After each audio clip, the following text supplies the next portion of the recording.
Très content effectivement puisque on attendait à peu près 100 personnes et aujourd'hui on doit s'approcher des 400. Donc sur les 2 jours il y a eu beaucoup de monde qui est passé, beaucoup de paysans. Ce qui nous intéressait, c'était pas de faire une grand-messe avec des huiles et autres, c'était vraiment des paysans, donc des jeunes, il y a beaucoup de jeunes, des paysans qui viennent de tous les massifs, français, voire européens, puisqu'il y a des Portugais, des Galiciens, des Catalans, des Autrichiens. L'idée, le contenu, c'est vraiment parti d'une initiative de l'Ariège. C'était un petit peu pour valoriser tout le travail que font des gens comme David Huez chez nous, Laurence Marandola, Cécile Lutten, qui montent souvent à Paris, au ministère et aussi à l'interne à la conf pour justement faire reconnaître tout ce qu'on voit ici, là, les parcours, la valeur productive de ces parcours. Même si on parlait tout à l'heure de handicap, c'est vrai qu'on parle de handicap parce que la politique agricole l'a qualifié comme ça, donc voilà, l'aide s'appelle comme ça, donc on fait avec. Mais c'est des territoires qui ont vraiment une forte valeur patrimoniale et aussi productive. En fait, on parle de handicap de la montagne au sens où dans la répartition de la manne de la PAC, là, les 10 milliards d'euros, la montagne est quand même un peu oubliée parce qu'on sait qu'on est dans une situation où c'est quand même beaucoup plus dur de mécaniser, il y a beaucoup plus de travaux qui se font à la main, les travaux sont plus lents à faire. Enfin bon, la réalité de la pente, de l'hivernage, c'est quelque chose de réel. Donc à partir de là, effectivement, on estime que cet handicap-là devrait être pris en compte. C'est la 3e fois que le ministre vient voir la Confédération paysanne. C'est toujours avec bonheur. Il est sûr au moins d'une chose, c'est que Laurent Pinatel lui demandera des choses. Et si je suis venu 3 fois à la Confédération paysanne, c'est parce que je sais que la diversité en agriculture, elle existe non seulement dans les modèles de production, dans les situations pédoclimatiques, dans les situations géographiques, mais aussi en termes syndicaux. Et qu'à chaque fois qu'on a eu des décisions à prendre, on a écouté, discuté et parlé avec toute cette diversité de l'agriculture. Je m'appelle Fanny Métra, je suis paysanne en Ardèche. Du coup, j'élève des brebis pour la viande, je produis un peu des châtaignes et des pommes de terre. On découpe nous-mêmes les agneaux et on les vend en direct.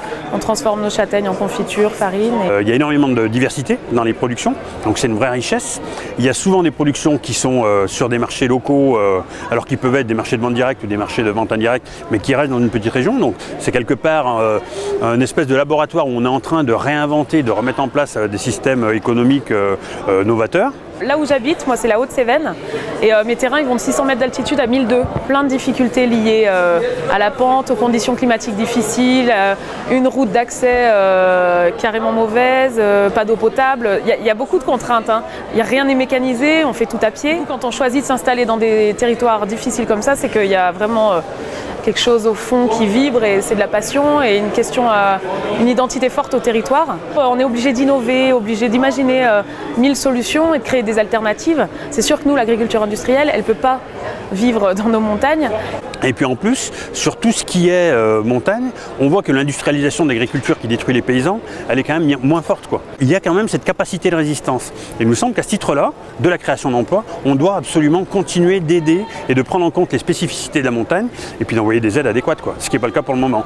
Sur un budget d'à peu près 9 milliards à l'échelle européenne, le choix qu'on a fait, c'est d'aller vers la compensation d'handicap, qui devrait être d'ailleurs, à mon sens, depuis longtemps, je l'avais dit, le premier pilier de la PAC. Parce que s'il y a une politique publique qui justifie en agriculture, c'est le fait qu'elle permette de maintenir une activité agricole là où sans les aides, il n'y aurait plus d'activité agricole. Et c'est en particulier les zones de handicap. On va dépasser le milliard d'euros sur l'ICHN pour 2016. 1 milliard et 24 000 euros. C'est la première fois. On développe une agriculture qui est belle, qui est saine, qui est belle à l'œil, qui fait vivre des campagnes, quoi.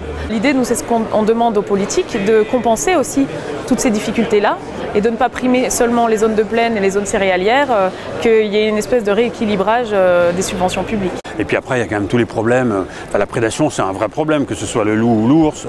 La non prise en compte des maraîchers, des herbeaux, des vitis en montagne, c'est comme s'ils n'existaient pas. Pourtant, ils créent de l'emploi, ils créent de la richesse locale. Donc c'est quand même aussi tout ça qu'on voulait dire au ministre. Il y a des choses à mettre en place et il y a des choses à accompagner. Et petit clin d'œil aussi à la COP21 qui va démarrer dans quelques jours. L'élevage et l'agriculture de montagne, c'est vraiment un atout. L'agriculture de montagne est en avance par rapport à l'agriculture industrielle de plaine ou d'ailleurs, puisqu'on fixe du CO2 et on en gaspille très peu, quoi. Voilà.